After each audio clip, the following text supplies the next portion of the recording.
సలేశ్వరం జాతర చివరి రోజు భక్తులు పోటెత్తారు. లోయలో లింగమయ్య దర్శనం కోసం బారులు తీరారు. ఈసారి అంచనాలకు మించి జాతరకు తరలివచ్చారు భక్తులు. దీంతో ఫరహాబాద్ చౌరస్తా నుంచి రాంపూర్ పెంట వరకు భారీగా ట్రాఫిక్ జామ్ అయింది. నడకదారిలో తాగునీటి కోసం తీవ్ర ఇబ్బందులు పడుతున్నారు భక్తులు.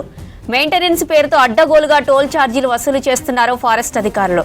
ఇక బైక్లకు 100 రూపాయలు, కార్లకు 500 రూపాయలు, మినీ లారీలైతే 1000 చొప్పున టోల్ వసూలు చేస్తున్నారు. ఇక జాతరకు సంబంధించిన మరిన్ని అప్డేట్స్ బాలకృష్ణ అక్కడి నుంచి లైవ్ లో అందిస్తారు. బాలకృష్ణ, డీటెయిల్స్ ఏంటి?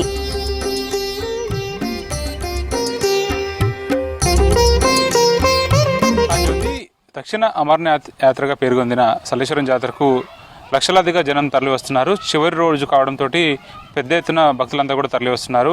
ఇది దక్షిణ అమర్నాథ్ యాత్రగా పిలుస్తారు. ఎందుకంటే అమర్నాథ్ యాత్ర హిమంలో మంచులో కనిపిస్తుంటే ఇక్కడ మాత్రం నల్లమల కొండల మధ్య రాళ్ళు రప్పల మధ్య నడక సాగిస్తుంటారు. ఏడాదికి ఒకసారి మాత్రమే 2 ఆలయాల్లో భక్తులకు దర్శన అవకాశం ఉంటుంది. కాబట్టి అంతటి సామీప్యత, అంతటి పవిత్రత ఉన్నటువంటి ఆలయం కాబట్టి పెద్ద ఎత్తున భక్తులు తరలి వస్తారు.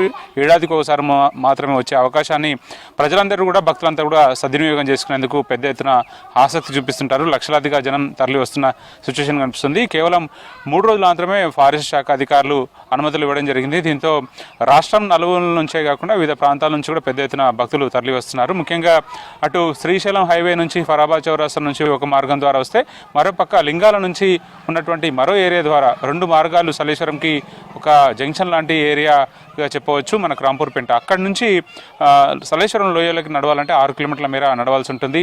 రాళ్ళు రప్పల మధ్య తొండలు బల్లులు ఎట్లయితే పాకుతూ నడుస్తాయో అట్లాంటి సిచ్యువేషన్ మనుషులు నడుచుకుంటూ రాళ్ళు రప్పల మధ్య లోయ ప్రాంతంలో నడవాల్సి ఉంటుంది. పూర్తిగా సలేశ్వరం లోయ ఒక శంఖాకారంలో ఉంటుంది. ఎదురుగా గంగమ్మ తల్లి, కృష్ణమ్మ పైనుంచి దూకుతుంటే శివుడు లింగమయ్య దర్శనమిస్తుంటారు. అట్లాంటి దృశ్యాలని కనువిందుగా చేస్తుంటాయి. ఆ దృశ్యాలని దర్శనం చేసుకోవడం కోసం పెద్ద ఎత్తున భక్తులంతా కూడా తరలి వస్తారు. ఒక అడ్వెంచర్ ట్రిప్గా చెప్పవచ్చు. సో భారీగా ట్రాఫిక్ వస్తుంది, భక్తులు కూడా పెద్ద ఎత్తున వస్తున్నారు. గతంతో పోలిస్తే ఈసారి జాతర ప్రభావం ఎక్కువగా ఉందని చెప్పవచ్చు. ఎందుకంటే లక్షలాదిగా జనం తరలి వస్తున్నారు. ఒక్కరోజు మాత్రమే కేవలం 1,00,000 మంది వచ్చే అవకాశం ఉన్న ఆ లోయ ప్రాంతంలో దాదాపు 3-4 లక్షల మంది వస్తున్నారు. నిన్న రాత్రి హాజీపూర్ నుంచి ఎక్కువగా ట్రాఫిక్ జామ్ అయింది. హాజీపూర్ నుంచి, మననూరు నుంచి ట్రాఫిక్ జామ్ అవుతూ వస్తుంది. 2 వైపులా కూడా ట్రాఫిక్ జామ్ కావడం వల్ల ట్రాఫిక్ని కంట్రోల్ చేయడానికి పోలీసులకు చాలా ఇబ్బందులు ఏర్పడ్డాయి.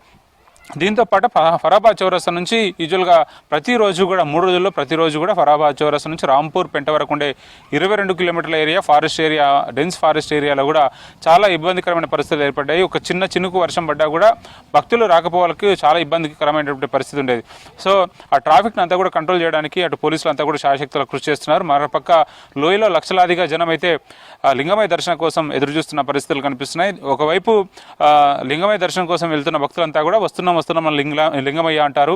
వచ్చే దర్శనం ముగించుకొని తిరిగి వస్తున్న వాళ్ళంతా పోయేస్తాం లింగమయ్య అంటూ స్వామిని స్మరించుకుంటూ రావడం అనేది ఒక ఆనవాయితీగా వస్తుంది. ఏడాదికి ఒకసారి మాత్రం వచ్చే ఈ దర్శన భాగ్యం కోసం వివిధ ప్రాంతాల నుంచి, చిన్న వయసు నుంచి పెద్దవాళ్ళ వరకు ప్రతి ఒక్కరు కూడా లింగమయ్య దర్శనం కోసం వస్తుంటారు. సలేశ్వరం అనేది ఒక ప్రపంచంలోనే ప్రసిద్ధిగాంచినటువంటి ప్రముఖ పుణ్యక్షేత్రం అని చెప్పవచ్చు. ఈ క్షేత్రానికి వెళ్ళాలంటే మాత్రం కేవలం వన్యప్రాణులు, క్రూరమృగాలు సంచరించే ఏరియా కాబట్టి కేవలం చైత్ర మాసంలో పౌర్ణమి సందర్భం మాత్రమే జాతరకి అనుమతి ఉంటుంది. ఓవైపు భక్తులు లక్షలాదిగా వస్తున్న తరుణంలో ఫారెస్ట్ శాఖ అధికారులంతా కూడా జులుం విధిస్తున్నారు. వచ్చిన సిబ్బంది నుంచి, అట్లాగే జనం నుంచి, భక్తుల నుంచి కూడా బైక్కి 100 రూపాయలు చొప్పున, కార్లకు 500 చొప్పున, మినీ లారీలు అయితే దాదాపు 1000 చొప్పున వసూలు చేస్తున్నటువంటి పరిస్థితి కనిపిస్తుంది. ఫారెస్ట్ మెయింటెనెన్స్ పేరుతో వసూల పర్వం కొనసాగుతుంది. సో లోపల మాత్రం సౌకర్యాలు కానీ వసూలు కానీ చాలా తక్కువగా ఉన్నాయని చెప్పొచ్చు. ఏంటంటే తాగునీటి కోసం లోయ ప్రాంతంలో 6 కిలోమీటర్ల ఏరియా ఏదైతే లోయ ప్రాంతం ఉంటుందో ఆ లోయ ప్రాంతంలో నడుచుకుంటూ వెళ్ళి మళ్ళీ తిరిగి రావాలంటే గంటల ప్రయాసం ఉంటుంది. ఆ మధ్యలో ఒక సఫకేషన్ కానీ, ఊపిరాడని పరిస్థితుల వల్ల చాలా ప్రమాదాలు గతంలో జరిగాయి. సో అట్లాంటి సిచ్యువేషన్ హర్డిల్స్ని ఓవర్కమ్ చేయాలంటే ఖచ్చితంగా నీటి సదుపాయం కానీ, నీటి వసతి కల్పించాల్సిన అవసరం ఉంటుంది. కరకొర వస్తువులు ఉన్నాయి, జనమైతే చాలా ఇబ్బందులు ఎదుర్కొంటున్నారు. మరోపక్క టోల్ వసూలు అయితే ఎక్కువగా వసూలు చేస్తున్న పరిస్థితి కనిపిస్తున్నాయి. లోయలో ఇవాళ చివరి రోజు కావడంతో పెద్ద ఎత్తున భక్తులు అయితే లింగమయ్య దర్శనం కోసం ఎదురు చూస్తున్నారు. లోయలో, ఇరుకైన లోయలో కేవలం ఒకరు మాత్రమే నడిచే ఏరియాలో దాదాపు 100,000 మంది లింగమయ్య దర్శనం కోసం ఎదురు చూస్తున్న పరిస్థితులు కనిపిస్తున్నాయి. సో ఏది ఏమైనప్పటికీ కూడా ఏడాదికి ఓ మారు వచ్చే లింగమయ్య దర్శనం కోసం లక్షలాదిగా జనం తరలి రావడం జరిగింది. కేవలం 1,00,000 మంది 2,00,000 మంది ఉండే ఆ ఏరియాలో ఒకేసారి ఈ జాతరలో దాదాపు 4,00,000 మంది అంటే 3 మంది జనం ఎక్కువగా రావడం అనేది ఒక లింగమయ్య దర్శనంకు ఒక పాజిటివ్ సైన్ అని చెప్పవచ్చు. పెద్ద ఎత్తున స్వామి దర్శనం కోసం అయితే బారులు తీరారు. ఏదేమైనప్పటికీ కూడా ఇవాళ చివరి రోజు కావడంతో వచ్చిన భక్తులందరికీ కూడా దర్శన భాగం కల్పించి వాళ్ళని బయటికి పంపించే ప్రయత్నం చేస్తున్నామని చెప్పి అధికారులు చెప్తున్నారు. మరోపక్క చెంచులో ఆ ఆలయంలో పూజలు నిర్వహిస్తారు కాబట్టి చెంచు సాంప్రదాయాల ప్రకారం లింగమయ్య జాతర జరుగుతుంది. Vote studio.